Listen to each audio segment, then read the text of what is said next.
ഇന്നത്തെ നമ്മുടെ ക്ഷേത്ര ദർശന യാത്ര പെരളശ്ശേരിക്കടുത്തുള്ള നാരോത്ത് ശ്രീ മഹാവിഷ്ണു ക്ഷേത്രത്തിലേക്കാണ്. കണ്ണൂർ ജില്ലയിലെ പെരളശ്ശേരിയിൽ സ്ഥിതി ചെയ്യുന്ന പ്രശസ്തമായ ഒരു ആരാധനാലയമാണ് നാരോത്ത് ശ്രീ മഹാവിഷ്ണു ക്ഷേത്രം. കേരളീയ വാസ്തുവിദ്യാ ശൈലിയിൽ നിർമ്മിച്ചിരിക്കുന്ന ഈ ക്ഷേത്രം ശാന്തവും മനോഹരവുമായ അന്തരീക്ഷത്തിന് പേരുകേട്ടതാണ്. മഹാവിഷ്ണുവാണ് ഇവിടുത്തെ പ്രധാന പ്രതിഷ്ഠ. കണ്ണൂർ ജില്ലയിലെ പ്രശസ്തമായ പെരളശ്ശേരി സുബ്രഹ്മണ്യ ക്ഷേത്രത്തിന് സമീപത്തായാണ് ഈ ക്ഷേത്രം സ്ഥിതി ചെയ്യുന്നത്.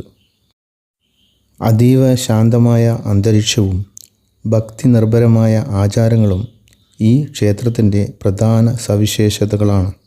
സപ്താഹ യജ്ഞങ്ങളും നാമജപങ്ങളും ക്ഷേത്രത്തിൽ അധികവും സംഘടിപ്പിക്കാറുണ്ട്.